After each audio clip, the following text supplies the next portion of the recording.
어머님, 어떻게 저희한테 말도 없이 집을 파실 수가 있어요? 여기가 우리 애들 집인데 어떻게 이러실 수가 있어요? 언제부터 이 집이 네 집이었니? 시어머니! 제 이름은 박분자입니다. 올해 74이 되었습니다. 지금 제 눈앞에서는 며느리가 격앙된 목소리로 손가락질까지 하며 저를 향해 소리치고 있습니다. 어머님, 어떻게 저희한테 말도 없이 집을 파실 수가 있어요? 아들은 믿을 수 없다는 표정으로 텅 빈 거실을 둘러보았습니다. 평생 살던 집에는 이미 이삿짐 차량이 들어와 있었어요. 벽에 걸려 있던 가족 사진도 사라졌습니다. 남편이 아끼던 낡은 안락의자도 없었습니다. 손주들이 뛰어다니던 거실은 텅 비어 있었어요. 며느리는 흥분한 얼굴로 제 앞으로 다가왔습니다. 여기가 우리 애들 집인데 어떻게 이러실 수가 있어요? 저는 그 말을 듣고 처음으로 며느리의 눈을 똑바로 바라보았습니다. 그리고 평생 한 번도 하지 않았던 말을 조용히 꺼냈습니다. 언제부터 이 집이 네 집이었니? 순간 거실이 조용해졌습니다. 며느리의 입술이 떨렸습니다. 아들도 아무 말을 하지 못했습니다. 저는 남편 강성기의 손을 꼭 잡았습니다. 그리고 마음속으로 조용히 생각했습니다. 오늘만큼은 절대 물러서지 않겠다. 왜 74년을 살아온 제가 이런 결심을 하게 되었는지 지금부터 들려드리겠습니다. 이 사연처럼 계속 이어지는 흥미진지한 사연 많으니까 지금 구독해 두시면 놓치지 않으실 거예요. 지금부터 시작합니다. 남편 강성기는 78입니다. 우리는 결혼한 지 50년이 넘었습니다. 젊었을 때는 정말 가난했습니다. 남편은 공장에서 일했습니다. 다음에는 밤이면 막노동을 했어요. 비가 와도 일했습니다. 눈이 와도 쉬지 않았습니다. 저 역시 시장에서 채소를 팔았습니다.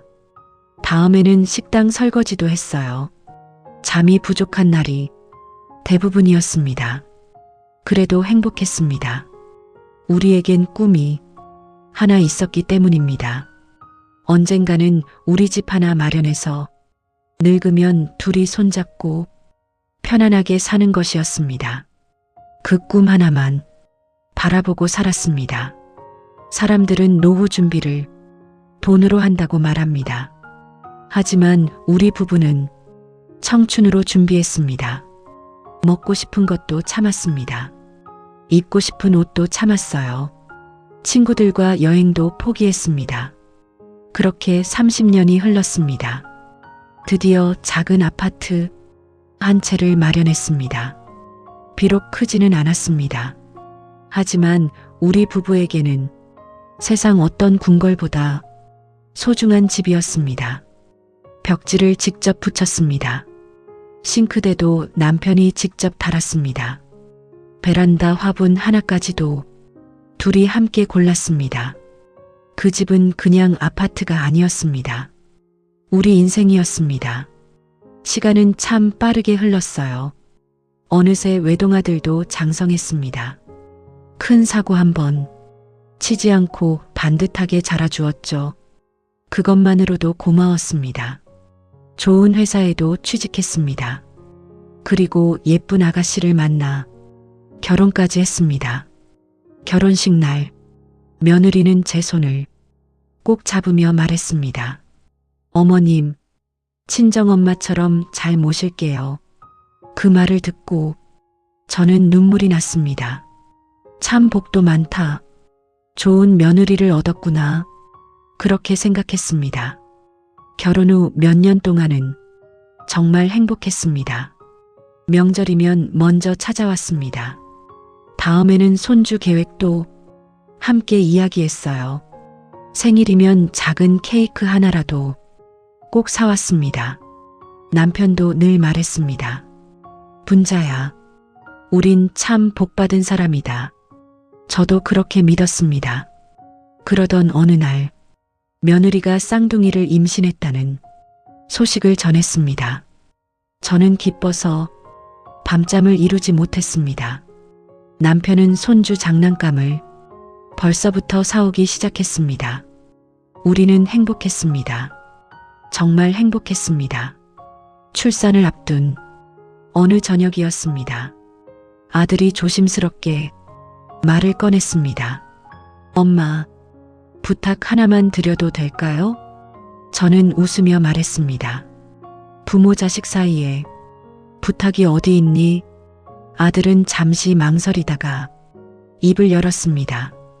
애들이 아직 너무 어릴 것 같아요. 당분간만 같이 살면 안 될까요? 쌍둥이를 키우려면 둘이서는 너무 힘들 것 같아요. 저는 남편을 바라보았습니다. 남편은 말없이 웃으며 고개를 끄덕였습니다. 저도 망설이지 않았습니다. 그래, 우리 집이 너희 집이지. 걱정 말고 들어와. 그때는 정말 몰랐습니다. 그 말 한마디가 우리 부부의 마지막 평온한 노후를 끝내는 시작이 될 줄은 말입니다. 아이들이 집으로 들어온 지 어느덧 반년이 흘렀습니다. 시간은 참 빠르게 지나갔어요. 쌍둥이도 어느새 초등학교에 들어갈 만큼 훌쩍 자랐습니다. 집안은 늘 아이들 웃음소리로 가득했어요. 저와 남편은 그 웃음소리 하나만으로도 피곤한 줄 몰랐습니다. 손주가 예쁘다는 말은 정말 거짓이 아니었습니다. 하지만 어느 순간부터 저는 이상한 기분이 들기 시작했습니다. 분명 우리 집인데 점점 제 집 같지 않았습니다. 어느 토요일 아침이었습니다. 저는 평소처럼 일찍 일어나 된장국을 끓였습니다. 남편은 거실 화분에 물을 주고 있었어요. 그때 며느리가 안방에서 나오며 말했습니다. 어머님, 애들은 햄 들어간 반찬 안 먹어요. 앞으로는 따로 해주세요. 저는 미안하다고 말했습니다. 그래, 내가 미처 몰랐네. 그날부터 저는 반찬을 2번 만들기 시작했습니다. 아이들 반찬, 어른 반찬. 남편은 아무 말 없이 제 옆에서 채소를 다듬었습니다.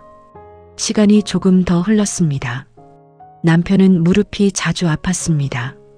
계단을 오를 때마다 얼굴을 찡그렸어요. 병원에서는 오래 서 있지 말라고 했습니다. 무거운 것도 들지 말라고 했어요. 그런데 어느 날이었습니다.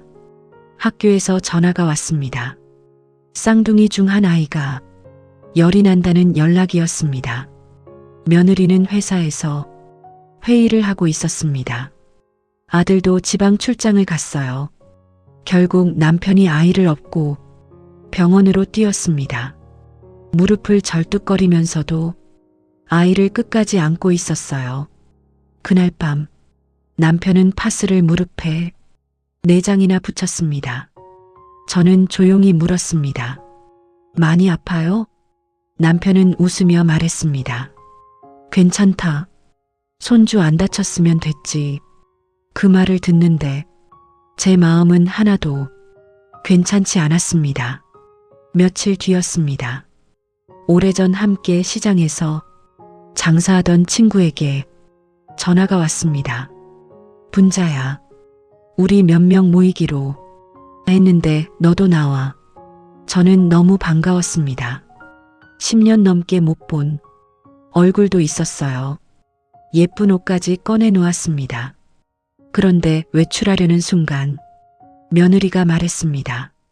어머님, 오늘 애들 학원 끝나는 시간이 조금 빨라졌어요.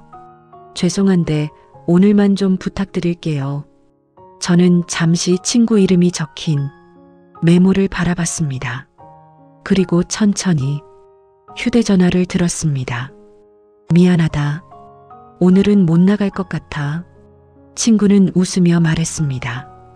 또 손주 봐야 되는구나. 저도 웃었습니다. 응. 하지만 전화를 끊는 순간 괜히 눈물이 핑 돌았습니다. 남편은 아무 말 없이 제 외출복을 다시 옷장에 걸어주었습니다. 그 모습이 더 서러웠습니다. 계절이 한번 바뀌었습니다. 저녁 식사를 준비하고 있는데 남편이 작은 종이 한 장을 가져왔습니다. 동네 문화센터 전단지였습니다.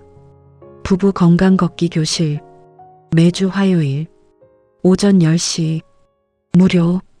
남편은 어린아이처럼 웃었습니다. 분자야, 우리 이것 한번 다녀볼까? 저도 기분이 좋아졌습니다. 오랜만에 둘이 함께하는 시간이 생기는 것 같았어요. 그런데 저녁 식사 중 며느리가 말했습니다. 어머님, 화요일마다 제가 조금 일찍 출근하게 됐어요. 애들 학교 보내는 것만 좀 부탁드릴게요.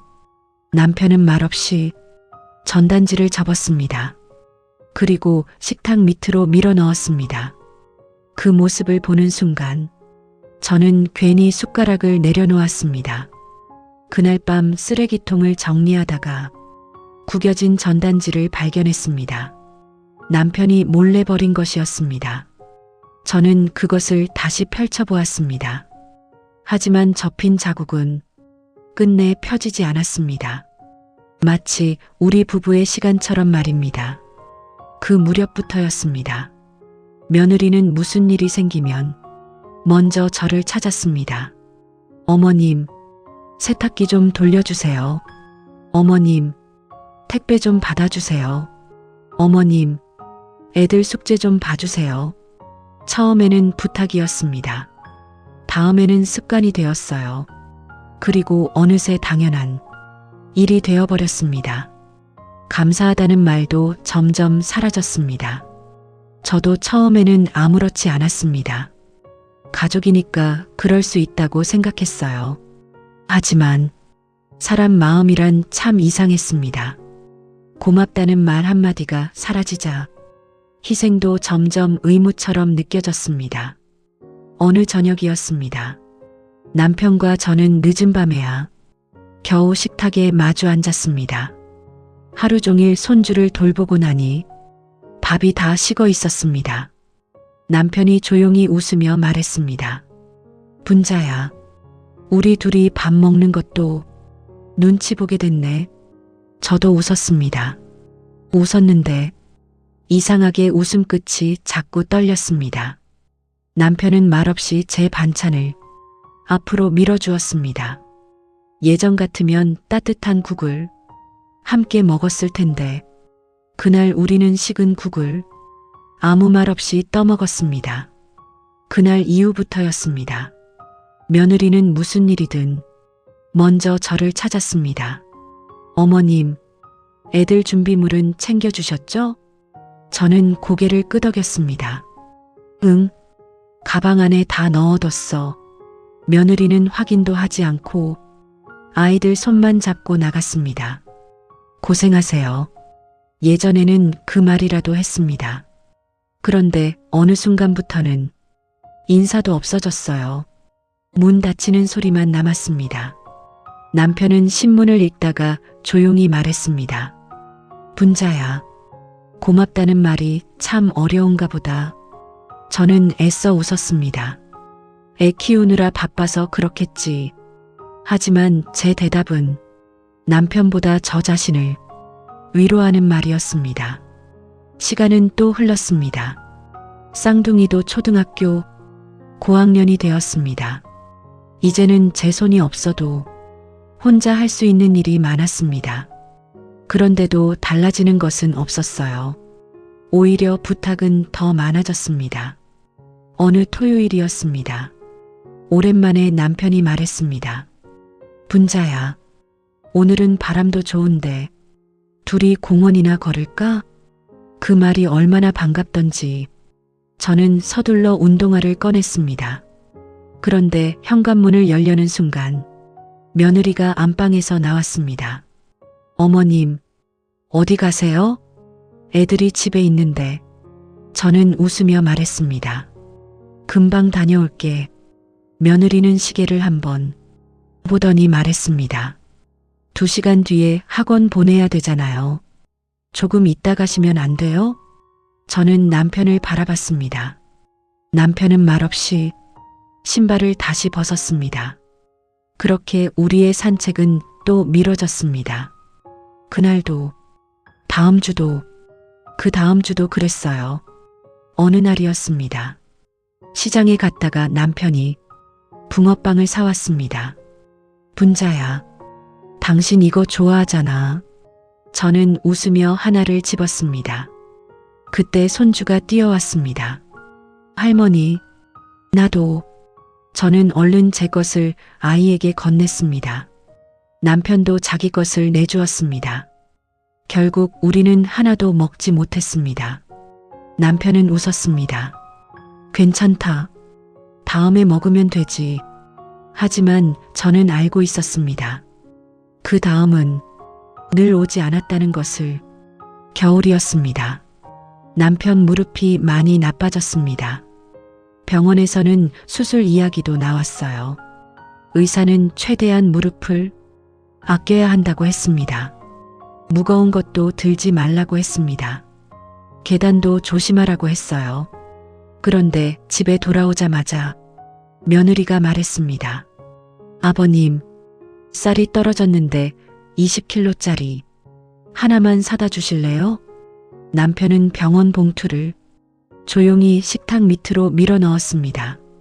그리고 말없이 외투를 입었습니다. 저는 급히 말렸습니다. 여보, 내가 갔다 올게. 남편은 웃었습니다. 당신 허리도 안 좋잖아. 그 말을 남기고 천천히 밖으로 나갔습니다. 창문으로 남편이 뒷모습을 바라봤습니다. 예전에는 그렇게 커 보이던 등이 언제부터인지 너무 작아 보였습니다. 그날 밤이었습니다. 남편이 잠든 줄 알고 무릎을 주물러 주고 있었습니다. 남편이 눈을 감은 채 말했습니다. 분자야, 미안하다. 순간 손이 멈췄습니다. 당신이 왜 미안해? 남편은 한참 있다가 겨우 입을 열었습니다. 평생 당신 고생만 시킨 것 같아서. 저는 웃으며 고개를 저었습니다. 무슨 소리야? 당신 덕분에 여기까지 왔잖아. 하지만 속으로는 이런 생각이 들었습니다. 우리가 언제부터 서로에게 미안하다고 말하는 사이가 되었을까? 며칠 뒤였습니다. 며느리 친구들이 집으로 놀러 왔습니다.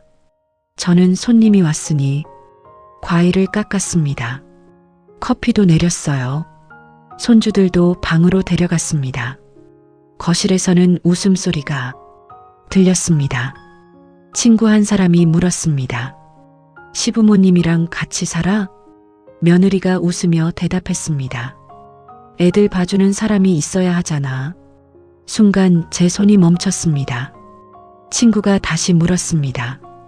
불편하지 않아? 며느리가 아무렇지 않게 말했습니다. 뭐? 서로 필요한 거죠. 그 말이 귓가를 떠나지 않았습니다. 서로 필요한 거죠. 그 한마디에 우리 부부의 50년 세월이 모두 지워지는 것 같았습니다. 손님들이 돌아간 뒤 남편은 아무 말 없이 거실을 닦고 있었습니다. 저도 아무 말 없이 컵을 설거지했습니다.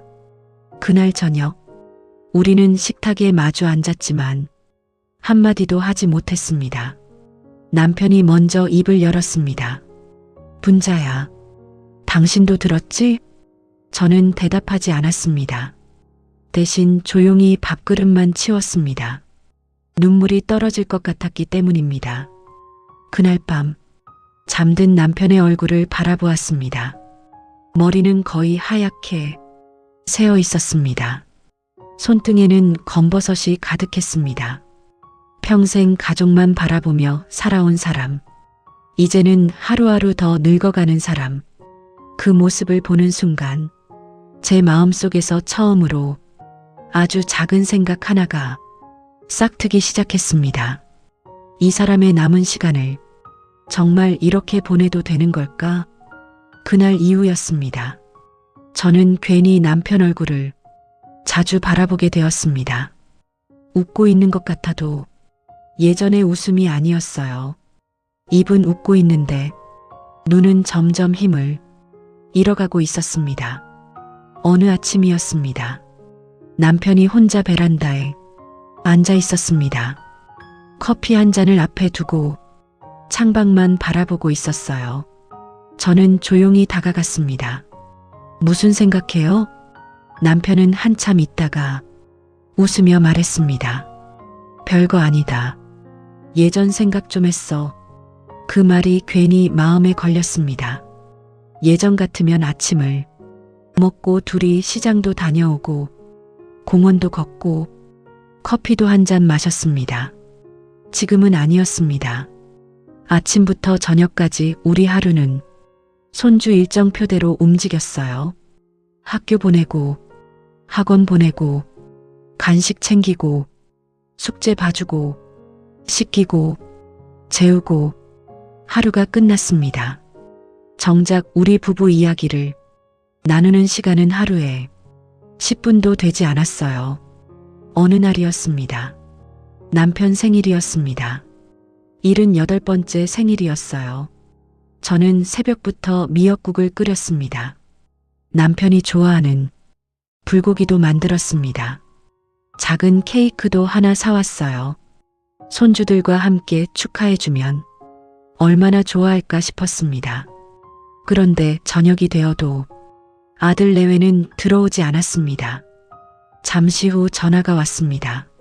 엄마, 오늘 회식이 잡혀서 늦을 것 같아요. 애들 저녁만 먹여주세요. 전화를 끊고 남편을 바라봤습니다. 남편은 애써 웃으며 말했습니다. 괜찮다. 우리 둘이 먹으면 되지. 저는 케이크에 초를 꽂았습니다. 남편 혼자 촛불을 불었습니다. 축하 노래도 없이, 사진 한 장 없이 그렇게 생일이 지나갔어요. 촛불이 꺼지는 걸 보는데 왠지 우리 인생도 저 불꽃처럼 조금씩 작아지는 것 같았습니다. 며칠 뒤였습니다. 아들이 퇴근하고 들어왔습니다. 남편이 조심스럽게 말을 꺼냈습니다. 아들아, 이번 주 병원에 같이 좀 가줄 수 있겠니? 무릎이 많이 아팠기 때문입니다. 아들은 대답하려고 했습니다. 그런데 며느리가 먼저 말했습니다. 아버님, 병원은 혼자도 다녀오실 수 있잖아요. 이번 주말은 애들 체험학습 예약해놨어요. 순간 아들은 입을 다물었습니다. 남편도 더 이상 말을 하지 않았어요. 저는 그 모습을 보면서 처음으로 아들보다 며느리 얼굴을 더 오래 바라봤습니다. 그리고 마음속으로 생각했습니다. 언제부터 우리 아들은 자기 생각도 말하지 못하는 사람이 된 걸까? 그날 밤이었습니다. 남편은 무릎에 찜질팩을 올려놓고 있었습니다. 저는 조용히 물었습니다. 많이 아파요? 남편은 웃었습니다. 나이 들면 다 그렇지. 저는 남편 손을 잡았습니다. 손이 참 거칠었습니다. 젊었을 때 공장에서 일하느라 생긴 굳은 살이 아직도 남아 있었어요. 그 손을 보는데 갑자기 눈물이 났습니다. 이 손이 평생 가족을 먹여 살렸습니다. 이 손이 우리 집을 만들었습니다. 이 손이 아들을 키웠습니다. 그런데 이제는 손주 가방을 들어주는 손으로만 남아 있었습니다. 며칠 뒤였습니다. 며느리가 친구들과 여행 이야기를 하고 있었습니다. 거실에서 웃음소리가 크게 들렸어요. 이번 여름에는 일본 갈 거야. 겨울에는 베트남도 생각하고 있어. 친구가 웃으며 물었습니다. 애들 때문에 힘들지 않아? 며느리가 아무렇지 않게 말했습니다. 괜찮아. 집에 봐줄 사람이 있잖아. 그 말이 또 제 가슴에 박혔습니다. 봐줄 사람이 있잖아. 그 말 속에는 부모님이라는 단어가 없었습니다.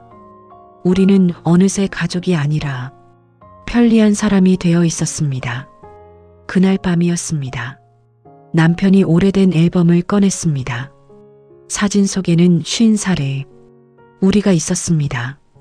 제주도 바다를 배경으로 찍은 사진 한 장이 있었습니다. 사실 그 사진은 제주도가 아니었습니다. 인천 을왕리였습니다. 돈이 없어 제주도는 가지 못했고 바닷가라도 가보자며 버스를 타고 갔던 날이었습니다. 남편은 사진을 쓰다듬으며 웃었습니다. 분자야, 언젠가는 진짜 제주도 가자. 저도 웃었습니다. 그래요. 꼭 가요. 하지만 그 약속은 벌써 20회째 미뤄지고 있었습니다. 그날 밤 잠이 오지 않았습니다. 남편은 곤히 자고 있었어요. 저는 창가에 서서 한참 동안 밖을 바라봤습니다. 우리 아파트 단지가 보였습니다. 처음 입주하던 날이 떠올랐습니다. 남편이 제 손을 잡고 말했습니다. 분자야, 이제 우리도 집 생겼다. 그날 우리는 빈 거실에서 신문지를 깔고 자장면을 먹었습니다. 그 자장면이 세상에서 제일 맛있었습니다. 그런데 그 집에서 지금의 우리는 마음 편히 커피 한 잔도 마시지 못하고 있었습니다. 저는 그날 처음으로, 정말 처음으로 이런 생각을 했습니다. 우리도 이제 우리를 위해 살아야 하는 거 아닐까? 그 생각이 머릿속을 떠나지 않았습니다. 하지만 아직은 결심이 아니었습니다. 그저 마음 한구석에 피어난 아주 작은 씨앗 하나였어요. 봄이 지나고 여름이 찾아왔습니다. 손주들은 학교 생활에 제법 익숙해졌어요. 예전처럼 손이 많이 가지도 않았습니다. 그런데 이상하게도 우리 부부는 더 바빠졌습니다. 아이들이 커질수록 부탁도 함께 늘어났어요. 어느 저녁이었습니다. 저녁 식사를 마치고 설거지를 하고 있는데 며느리가 식탁에 앉아 휴대전화를 보고 있었습니다. 갑자기 환하게 웃더니 아들에게 말했습니다. 여보, 이번 여름휴가는 해외로 갈까? 아들은 놀란 표정으로 물었습니다. 애들은? 며느리가 아무렇지도 않게 웃었습니다. 부모님 계시잖아. 그 한마디였습니다. 순간 제 손에서 그릇이 미끄러질 뻔했습니다. 남편도 신문을 넘기던 손을 잠시 멈췄어요. 하지만 우리 둘은 아무 말도 하지 않았습니다. 며칠 뒤였습니다. 거실 식탁 위에 여행 책자가 놓여 있었습니다. 일본, 베트남, 괌, 여러 나라 사진이 가득했어요. 며느리가 선심 쓰듯 이야기했습니다. 이번에는 애들과 같이 가기로 했어요. 손주들은 신이 나서 뛰어다녔습니다. 할머니, 나 비행기 탈 거야. 저는 웃으며 아이 머리를 쓰다듬었습니다. 그래, 재미있게 다녀와. 속으로는 우리도 한 번쯤은 저렇게 떠나보고 싶었는데 그 생각이 스쳐 지나갔습니다. 그날 밤이었습니다. 남편이 조용히 말했습니다. 분자야, 우리도 여행 한번 가자. 저는 웃으며 대답했습니다. 언젠가는 가겠죠. 남편도 웃었습니다. 하지만 이번에는 둘 다 웃음이 오래가지 못했습니다.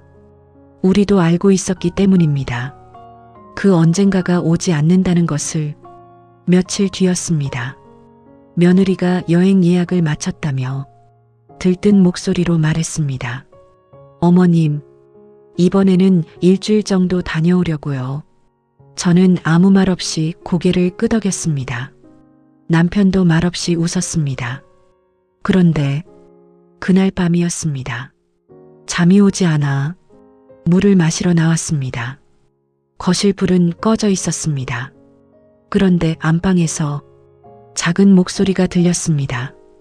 아들과 며느리였습니다. 처음에는 들을 생각이 없었습니다. 그냥 지나가려 했어요. 그런데 제 발걸음이 멈췄습니다. 며느리가 말했습니다.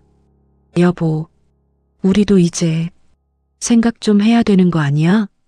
아들이 물었습니다. 무슨 생각? 며느리는 한숨을 쉬며 말했습니다. 솔직히 부모님도 이제 많이 늙으셨잖아. 아버님 무릎도 안 좋고 어머님도 허리 아프시고.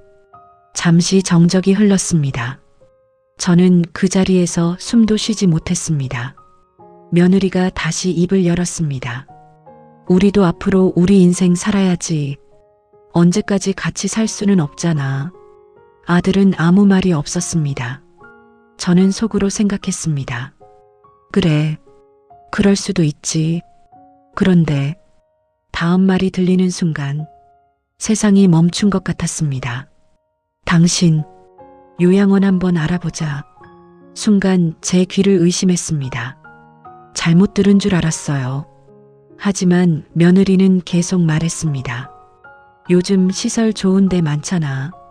거기가 부모님도 편하실 거야. 그때였습니다.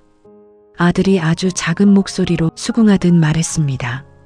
나도 그 생각은 하고 있었어.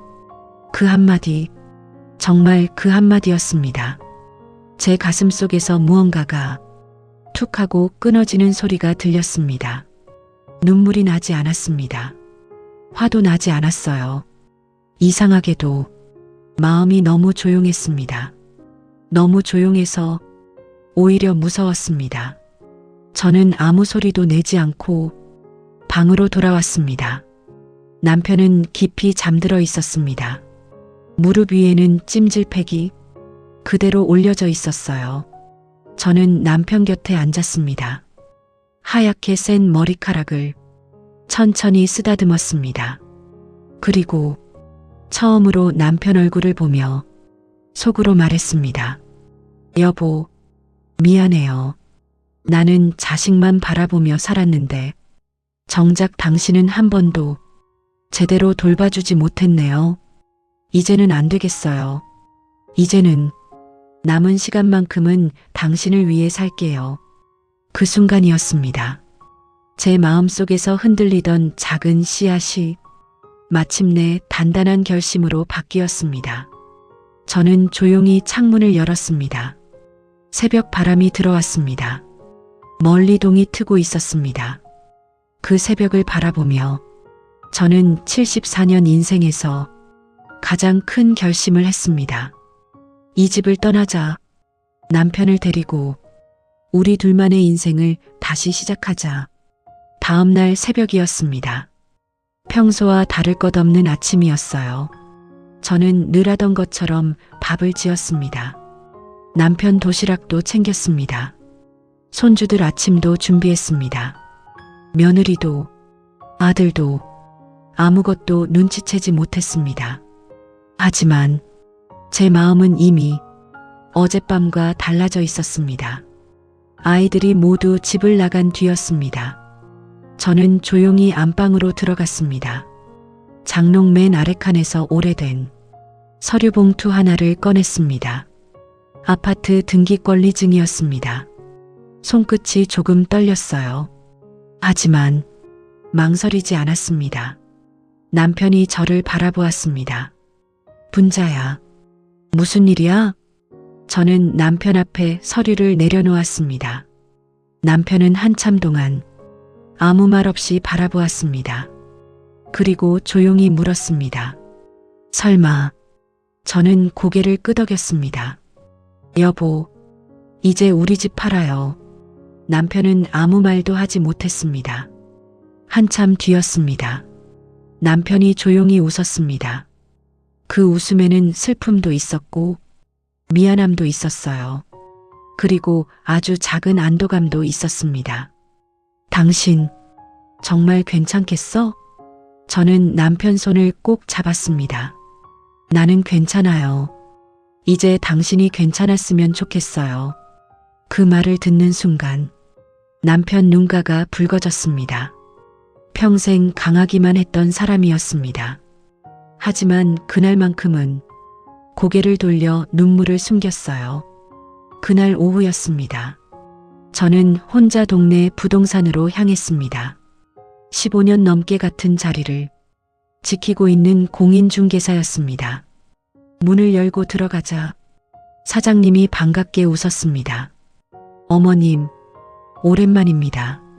저도 웃으며 인사했습니다. 그리고 조용히 서류를 내밀었습니다.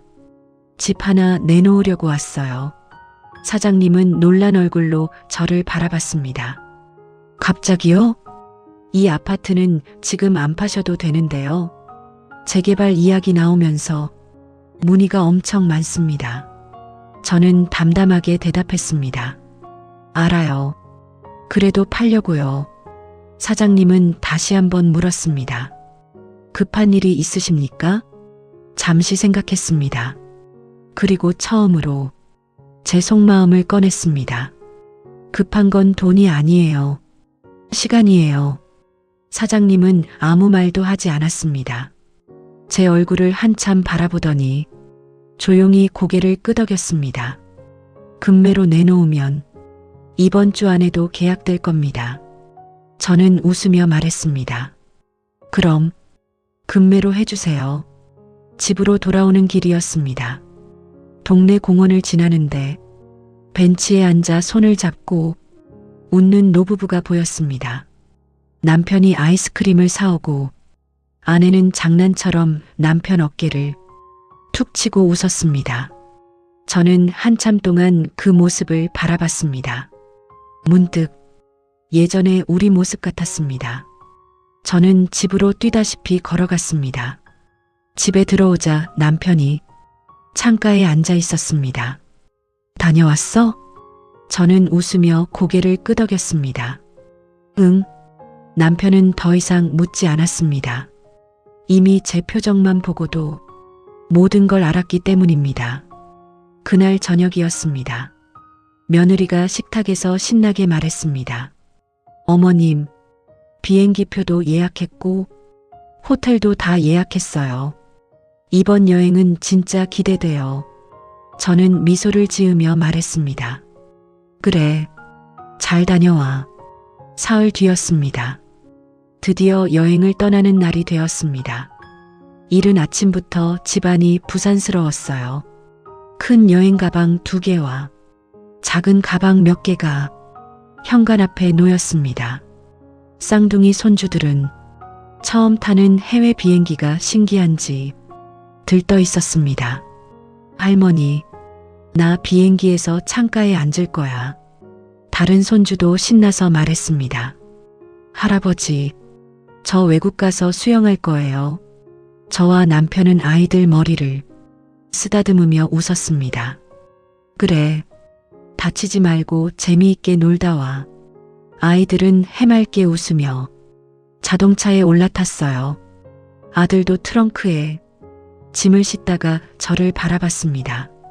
엄마, 일주일 금방 지나갈 거예요.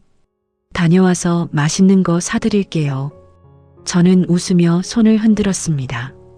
그래, 걱정 말고 잘 다녀와. 며느리도 차창을 내리며 웃었습니다. 어머님, 그동안 푹 쉬세요. 그 말을 듣는 순간 저는 이상하게 가슴이 먹먹했습니다. 그래, 우리가 마지막으로 둘만 쉬는 시간이 되겠구나. 그때는 아무도 몰랐습니다. 그 여행이, 우리 가족이 이 집에서 함께하는 마지막 여행이 될 줄은 말입니다. 자동차가 천천히 골목을 빠져나갔습니다. 차가 보이지 않을 때까지 저와 남편은 아무 말 없이 서 있었습니다. 골목 끝에서 자동차가 완전히 사라졌습니다. 그 순간 저는 남편을 바라보았습니다. 남편도 말없이 저를 바라봤어요. 저는 천천히 남편 손을 잡았습니다. 여보, 이제 우리 집으로 들어갑시다. 남편은 제 얼굴을 오래 바라보았습니다. 그리고 아주 조용히 고개를 끄덕였습니다. 그래, 이제 정말 우리 시간이다. 우리는 나란히 현관문을 열었습니다. 하지만 그 집으로 들어가는 우리의 발걸음은 더 이상 예전이 박분자와 강성기, 발걸음이 아니었습니다. 그날 우리는 남은 인생을 되찾기 위해 집 안으로 들어갔습니다. 현관문이 닫히는 소리가 집안에 울렸습니다. 평소 같으면 손주들 웃음소리가 들렸을 거예요. TV 소리도 들렸을 겁니다. 며느리가 부엌에서 무언가를 찾는 소리도 들렸을 거예요. 그런데 그날은 아무 소리도 들리지 않았습니다. 집안이 믿을 수 없을 만큼 조용했습니다. 저는 거실 한가운데 가만히 서 있었습니다. 남편도 아무 말 없이 제 옆에 섰어요. 한참 동안 우리는 서로 아무 말도 하지 않았습니다. 그 정적이 이상하게도 참 편안했습니다. 남편이 먼저 입을 열었습니다. 분자야, 우리 집이 이렇게 조용했던 적이 있었나? 저는 빙그레 웃었습니다. 글쎄요, 기억도 안 나네요. 남편은 거실을 천천히 둘러보았습니다. 그리고 아주 작은 목소리로 말했습니다. 우리 집에서 우리 둘이 눈치 안 보는 날이 오긴 오는구나. 그 말을 듣는 순간 저는 애써 웃었지만 끝내 눈시울이 붉어졌습니다. 저는 안방 장롱을 열었습니다. 맨 안쪽에 오래된 여행 가방 2개가 있었습니다. 결혼하고 처음 샀던 가방이었어요. 한 번은 제주도를 가겠다고 샀고 또 한 번은 전국 일주를 하겠다고 샀습니다. 하지만 그 가방은 평생 한 번도 제대로 사용하지 못했습니다. 저는 먼지를 털어냈습니다. 남편이 웃으며 물었습니다. 그걸 아직도 가지고 있었어? 저도 웃었어요. 버리려고 몇 번이나 꺼냈는데 왠지 못 버리겠더라고요. 남편은 여행 가방을 쓰다듬었습니다. 이제야 주인을 만나겠네. 그 말에 저는 아무 말도 하지 못했어요. 잠시 후 저는 서랍을 하나씩 열기 시작했습니다. 통장, 보험증서, 등기권리증, 오래된 사진들 모두 식탁 위에 가지런히 올려놓았습니다. 남편이 조심스럽게 물었어요. 정말 후회 안 하겠어? 저는 남편을 바라보며 미소를 지었습니다. 여보, 당신은 후회돼요? 남편은 한참 동안 대답하지 않았습니다. 그리고 천천히 고개를 저었죠. 아니다. 후회는 벌써 10년 전에 끝났다. 그 한마디가 제 마음을 더욱 단단하게 만들었습니다. 오전 10시가 조금 넘었을 무렵이었습니다. 초인종이 울렸습니다. 부동산 사장님이었어요. 어머님, 손님 한 분이 집을 보고 싶다고 하십니다. 저는 흔쾌히 문을 열어드렸습니다.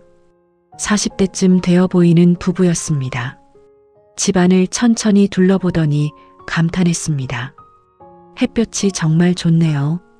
구조도 너무 마음에 듭니다. 부동산 사장님이 웃으며 말했습니다. 재개발 추진위원회가 꾸려졌습니다. 그래서 요즘 이 단지 매물이 거의 없습니다. 남편은 조용히 창밖만 바라보고 있었습니다. 저도 아무 말 없이 손님들을 따라다녔어요. 손님들이 돌아간 뒤였습니다. 사장님이 제게 말했습니다. 어머님, 아마 오늘 계약될 것 같습니다. 저는 담담하게 대답했습니다. 그러면 오늘 계약하지요. 점심도 먹지 못한 채 계약서에 도장을 찍었습니다. 도장을 찍는 순간 제 손이 아주 조금 떨렸습니다. 50년 세월이 담긴 집이었습니다. 쉽지 않았습니다. 하지만 이상하게도 후회는 없었습니다. 오히려 가슴이 조금씩 가벼워졌습니다. 계약을 마치고 집으로 돌아오는데 남편이 말했습니다.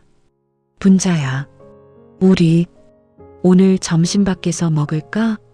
저는 놀란 얼굴로 남편을 바라봤습니다. 생각해보니 둘이 식당에서 밥을 먹은 게 언제인지 기억도 나지 않았습니다. 우리는 동네 허름한 칼국수 집으로 들어갔습니다. 창가 자리에 나란히 앉았습니다. 칼국수 2그릇을 주문했어요. 음식이 나오자 남편이 웃으며 말했습니다. 이상하다. 오늘 칼국수가 왜 이렇게 맛있지? 저도 웃었습니다. 눈치 안 보고 먹어서 그런가 봐요. 우리는 한참을 웃었습니다. 정말 별것 아닌 칼국수였는데 그날은 세상 어떤 진수성찬보다 맛있었습니다. 식당을 나와 천천히 공원을 걸었습니다. 햇살이 참 따뜻했습니다. 벤치에 앉아 쉬고 있는데 남편이 갑자기 제 손을 잡았습니다. 분자야, 미안하다. 저는 웃으며 손을 꼭 잡았습니다. 또 그런 소리. 남편은 고개를 숙였습니다. 당신이 평생 꿈꿨던 노후를 내가 하나도 못 지켜줬잖아. 저는 천천히 남편 손등을 쓰다듬었습니다. 아니에요. 아직 안 늦었어요. 남편이 저를 바라봤습니다. 저는 환하게 웃으며 말했습니다. 우리 오늘부터 다시 시작하면 되잖아요.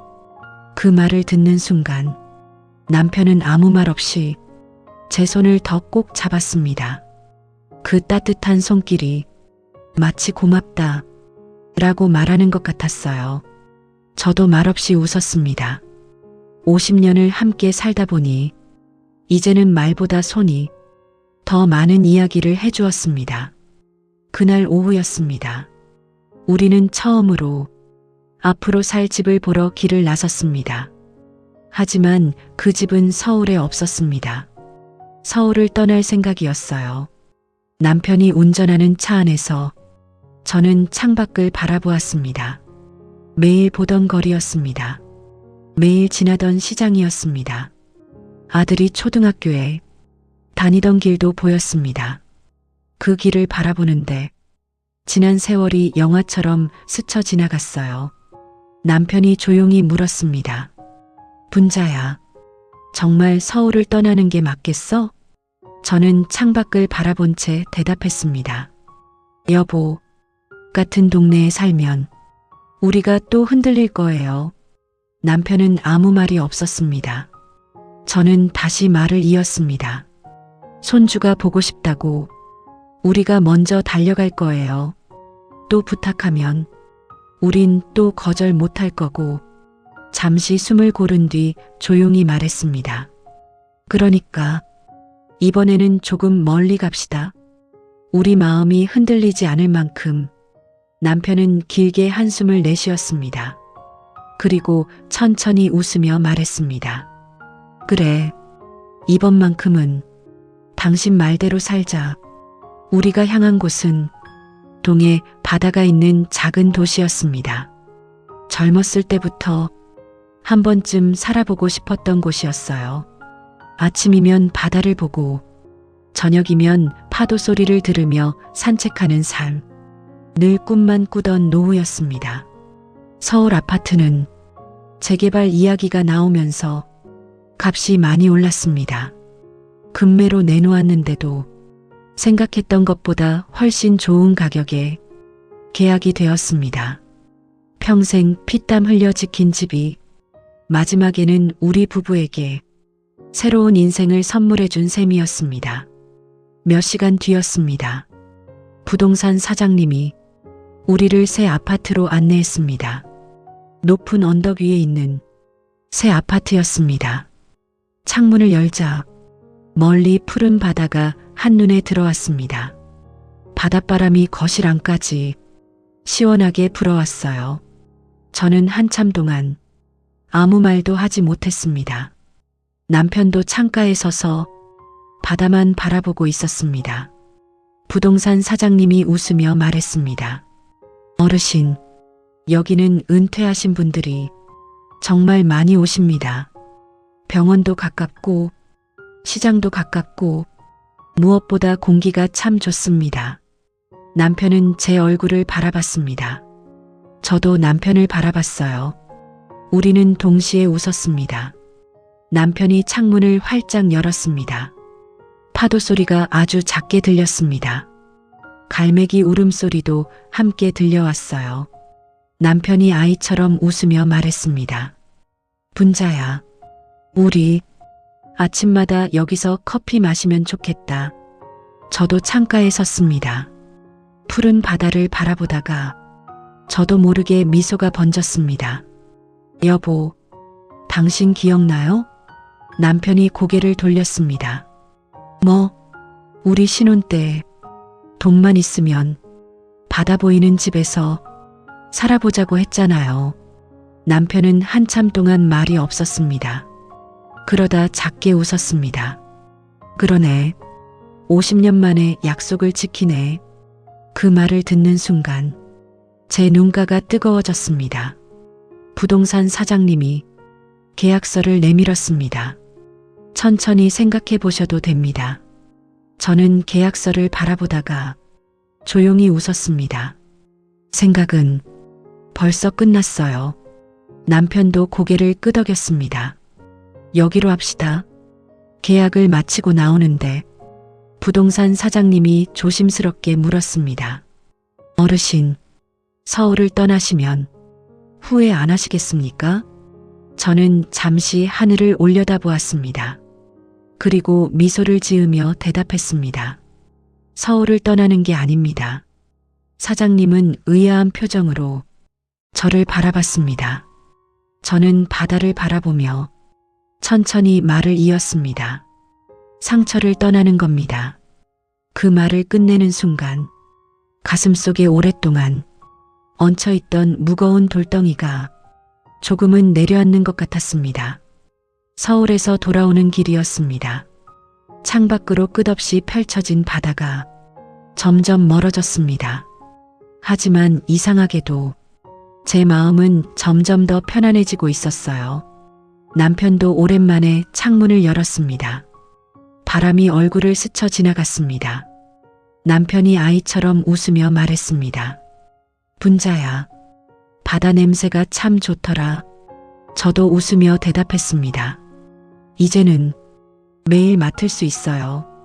남편은 한동안 아무 말도 하지 않았습니다. 그러다 아주 작은 목소리로 말했습니다. 당신 덕분이다. 저는 고개를 저었습니다. 아니에요. 우리 둘이 함께한 덕분이에요. 다음 날 아침이었습니다. 이삿짐 센터 직원들이 집으로 들어왔습니다. 젊은 직원 한 사람이 웃으며 물었습니다. 어르신, 큰 집으로 이사 가시는 겁니까? 남편이 웃으며 대답했습니다. 아니, 마음이 넓은 집으로 갑니다. 직원은 무슨 뜻인지 몰랐는지 같이 웃었습니다. 하지만 저는 남편 말의 의미를 알고 있었습니다. 저는 장롱문을 열었습니다. 한 칸 한 칸 천천히 정리를 시작했습니다. 서두르지 않았습니다. 급할 것도 없었어요. 첫 번째로 손에 들어온 것은 작은 아기 옷 한 벌이었습니다. 외동아들이 돌도 되기 전에 입었던 옷이었습니다. 저는 조심스럽게 쓰다듬었습니다. 이 조그만 아이가 어느새 아버지가 되었구나. 잠시 미소가 지어졌습니다. 그리고 다시 상자에 넣었습니다. 미련은 남기지 않았습니다. 추억은 가져가는 것이 아니라 마음에 담는 것이라는 걸 이제는 알고 있었어요. 다음에는 낡은 도시락통이 나왔습니다. 남편 도시락을 30년 넘게 싸주던 통이었습니다. 손잡이는 다 벗겨져 있었고 뚜껑도 조금 찌그러져 있었습니다. 남편이 뒤에서 웃으며 말했습니다. 그걸 아직도 가지고 있었어? 저도 웃었습니다. 버리려고 했는데 차마 못 버렸어요. 남편은 도시락통을 받아들었습니다. 한참을 바라보다가 말했습니다. 이건 가져가자. 이 안에 우리 청춘이 들어있으니까. 저는 조용히 고개를 끄덕였습니다. 사진첩도 하나 나왔습니다. 가족 사진이 가득했습니다. 어린 아들을 목마 태우고 있는 남편, 소풍 가서 김밥을 먹던 모습, 졸업식 날 활짝 웃던 아들, 결혼식장에서 눈물 흘리던 저. 사진을 넘길수록 웃음도 많았습니다. 눈물도 많았어요. 하지만 사진은 끝까지 웃고 있었습니다. 저는 사진첩을 덮으며 혼잣말을 했습니다. 행복했던 날이 더 많았네. 남편이 조용히 웃었습니다. 그러니까 이제는 그 행복만 기억하자. 그때 초인종이 울렸습니다. 부동산 사장님이었습니다. 어르신, 잔금도 모두 준비됐습니다. 등기 이전도 문제없이 끝날 것 같습니다. 저는 감사하다고 인사했습니다. 사장님은 집 안을 둘러보다가 조용히 말했습니다. 참, 정말 정 많이 든 집이셨겠어요. 저는 거실을 천천히 둘러보았습니다. 벽에 남아있는 작은 못자국, 아이 키를 재던 연필 자국, 베란다 화분 자리, 모든 것이 그대로였습니다. 저는 빙그레 웃었습니다. 집은 우리를 참 오래 품어줬어요. 이제는 우리도 집을 놓아줄 때가 된 것 같습니다. 사장님은 아무 말도 하지 못했습니다. 그저 고개를 숙여 인사만 했어요. 이삿짐은 하나둘씩 트럭에 실렸습니다. 남편은 마지막으로 거실을 한 바퀴 둘러보았습니다. 그리고 벽 한쪽에 손을 올렸습니다. 고생 많았다. 그 한마디였습니다. 저는 그 말을 듣는 순간 결국 눈물이 흘렀습니다. 집이 집이라서가 아니었습니다. 50년을 함께 버텨준 우리 인생에게 인사하는 것 같았기 때문입니다. 짐을 거의 다 싣고 있을 무렵 휴대전화가 울렸습니다. 아들이었습니다. 저는 잠시 화면을 바라보다가 전화를 받았습니다. 엄마, 우리 비행기 방금 도착했어요. 지금 공항에서 출발해요. 2시간쯤 있으면 집에 도착할 것 같아요. 저는 담담하게 웃으며 대답했습니다. 그래, 조심해서 와. 아들은 웃으며 말했습니다. 엄마, 집에 가면 맛있는 거 시켜 먹어요. 애들도 할머니 보고 싶다고 난리예요. 저는 잠시 눈을 감았습니다. 그리고 아주 조용히 말했습니다. 그래, 조심해서 와. 전화를 끊었습니다. 남편이 제 표정을 바라봤습니다. 저는 남편에게 미소를 지었습니다. 여보, 이제 마지막 인사만 남았네요. 남편은 말없이 제 손을 잡았습니다. 그리고 두 사람은 텅 빈 거실 한가운데 나란히 서서 곧 돌아올 아들 가족을 조용히 기다렸습니다. 오후 4시쯤이었습니다. 집 앞 골목에서 자동차 소리가 들렸습니다. 남편이 창밖을 바라보았습니다. 분자야, 온 것 같다. 저는 천천히 고개를 끄덕였습니다. 알아요. 이삿짐 트럭은 이미 집 앞에 서 있었습니다. 우리 짐은 거의 다 실려 있었어요. 거실에는 낡은 탁자 하나만 남아 있었습니다. 잠시 후 자동차 한 대가 골목으로 들어왔습니다. 먼저 손주들이 내렸습니다. 할머니, 다녀왔어요. 아이들은 신이 나서 뛰어왔습니다.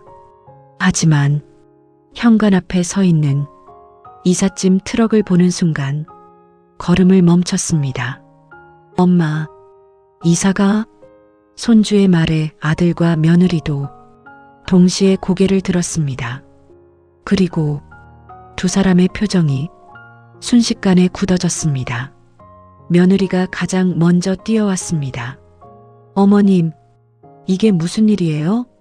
이삿짐이 왜 여기 있어요? 저는 아무 말 없이 바라보고 있었습니다. 아들도 급하게 달려왔습니다. 엄마, 설마 이사 가시는 거예요? 저는 조용히 대답했습니다. 응, 오늘 계약 끝났단다. 순간 며느리 얼굴이 새하얗게 변했습니다. 계약이요?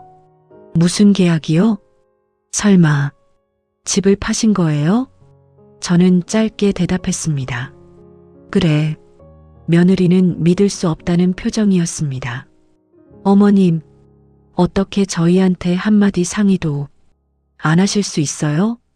이 집은 말을 하던 며느리가 잠시 멈췄습니다. 하지만 이미 늦었습니다. 무의식적으로 튀어나온 한마디였습니다. 우리 집이잖아요. 저는 처음으로 며느리 눈을 똑바로 바라보았습니다. 그리고 아주 조용히 말했습니다.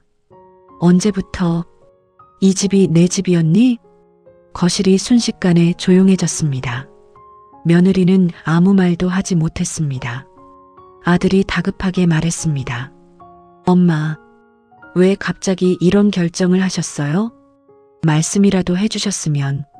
저는 아들을 바라보다가 천천히 웃었습니다. 말하면 말릴 거잖니. 아들은 입술을 깨물었습니다. 며느리가 다시 목소리를 높였습니다. 그래도 이건 너무하신 거잖아요. 애들은 어떡하라고요? 학교는요? 우리 직장은요? 이제 누가 애들을 봐요? 그 말을 듣는 순간 저는 아주 천천히 며느리 앞으로 한 걸음 다가갔습니다. 그리고 74년 동안 처음으로 제 마음속 이야기를 꺼냈습니다. 은주야, 내가 너한테 한 가지 물어볼게. 너는 마지막으로 나한테 고맙다고 말한 게 언제였니? 며느리는 입을 열지 못했습니다. 저는 담담하게 말을 이어갔습니다. 아침마다 아이들 밥 먹이고, 학교 보내고, 숙제 봐주고, 병원 데려가고, 학원 보내고, 저녁 먹이고, 씻기고, 재우고, 그게 힘들다는 말은 안 한다. 손주들은 내 목숨보다 소중하니까. 잠시 숨을 고르며 남편을 한번 바라보았습니다. 그런데 너는 내 남편이 무릎이 망가지는 건 한 번이라도 봤니? 거실이 다시 조용해졌습니다. 병원도 못 가고 여행도 못 가고 생일상 하나 제대로 못 받고 평생 꿈꿨던 노후를 단 하루도 살아보지 못한 사람이다. 남편은 고개를 숙였습니다. 저는 다시 며느리를 바라보았습니다. 너는 늘 우리가 늙어서 괜찮은 줄 알았지? 늙으면 안 아픈 줄 알았니? 안 서운한 줄 알았니? 안 외로운 줄 알았니? 며느리는 울먹이며 말했습니다. 어머님, 그런 뜻이 아니었어요. 저는 처음으로 단호한 목소리로 말했습니다. 아니, 그게 내 진심이었어. 그리고 평생 가장 아끼던 아들을 바라보았습니다. 아들은 끝내 눈을 들지 못했습니다. 엄마, 죄송해요. 저는 고개를 저었습니다. 사과는 미안할 때 하는 거야. 너는 미안한 줄도 모르고 살았잖니. 잠시 침묵이 흘렀습니다. 그 침묵이 누구의 고함보다 무거웠습니다. 저는 마지막으로 아주 담담하게 말했습니다. 며칠 전 밤이었다. 물을 마시러 나왔다가 너희 둘이 하는 이야기를 들었다. 아들과 며느리가 동시에 고개를 들었습니다. 요양원 보내자는 이야기. 순간 며느리 얼굴에서 핏기가 사라졌습니다. 아들도 그대로 얼어붙었습니다. 그 말을 듣고 나 많이 울 줄 알았다. 그런데 눈물이 안 나더라. 왜 그런 줄 아니? 이제야 우리 차례라는 생각이 들었거든.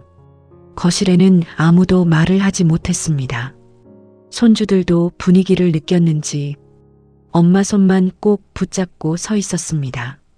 저는 천천히 아들 앞으로 걸어갔습니다. 그리고 떨리는 손으로 아들 어깨를 한번 쓸어내렸습니다. 성민아, 엄마가 너 하나 키우려고 얼마나 행복했는지 아니?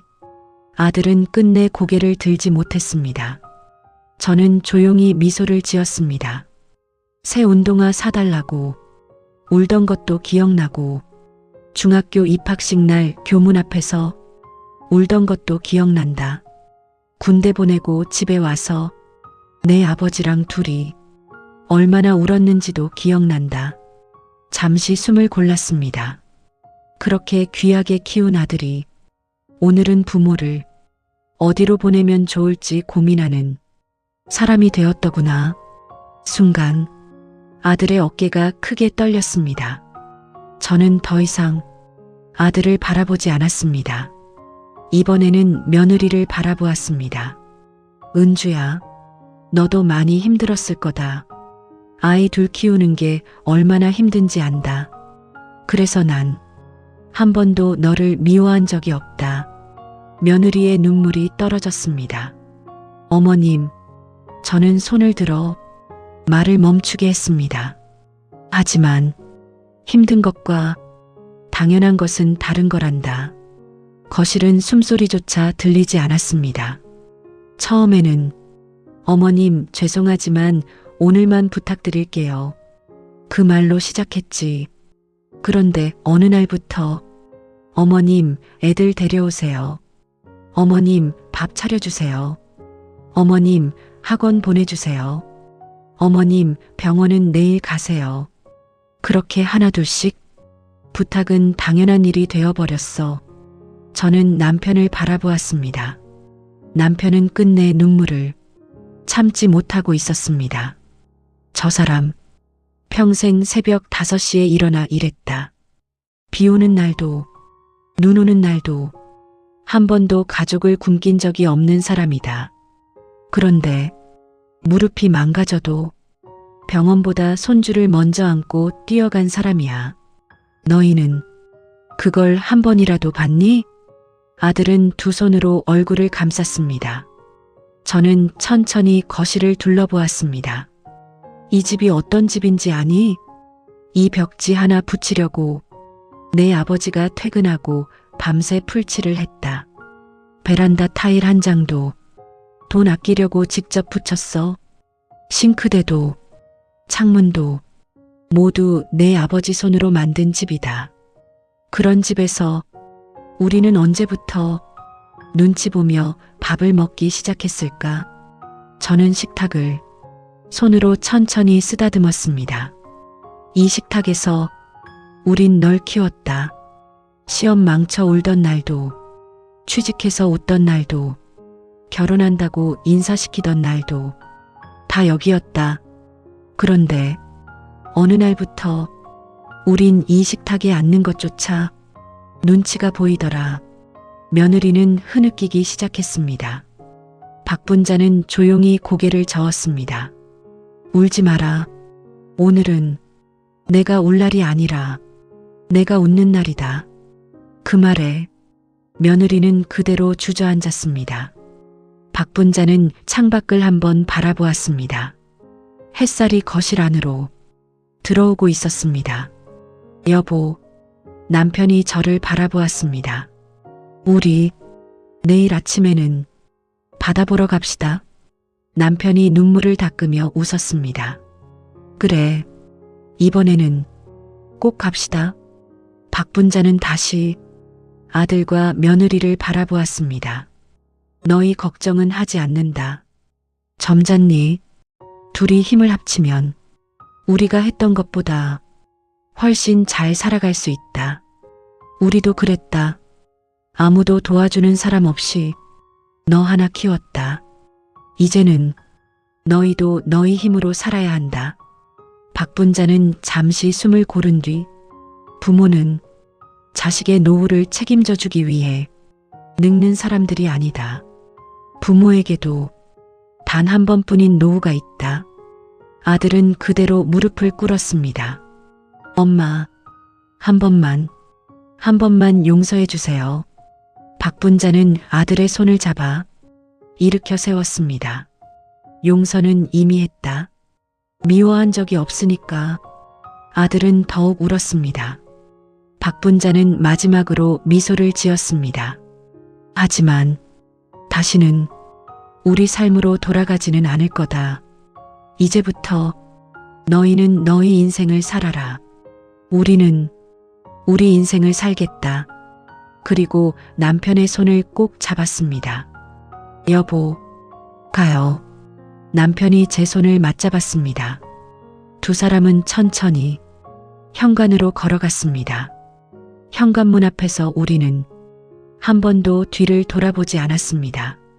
이미 제 마음은 서울을 떠나 푸른 바다가 있는 작은 도시에서 다시 신혼처럼 살아갈 내일을 향해 가고 있었기 때문입니다. 그날 이후 우리는 서울을 떠났습니다. 50년을 살았던 집도 50년을 걸었던 골목도 말없이 뒤로 하고 떠났어요. 신기하게도 눈물은 나지 않았습니다. 아마 우리 마음은 이미 오래전에 그 집을 떠났던 것 같습니다. 새로운 집은 동해 바다가 내려다 보이는 작은 도시였습니다. 크지도 않았습니다. 화려하지도 않았어요. 하지만 그 집에는 단 하나가 있었습니다. 평온함이 있었습니다. 이사 온 첫날 새벽이었습니다. 저는 습관처럼 새벽 5시에 눈을 떴습니다. 늘 그랬듯이 아침밥부터 해야겠다는 생각이 먼저 들었습니다. 그런데 남편이 제 손을 붙잡았습니다. 분자야, 오늘은 조금만 더 자. 저는 피식 웃었습니다. 50년 만에 처음 듣는 말이었습니다. 아침 8시가 되어서야 일어났습니다. 베란다 창문을 열었습니다. 시원한 바닷바람이 집 안으로 들어왔습니다.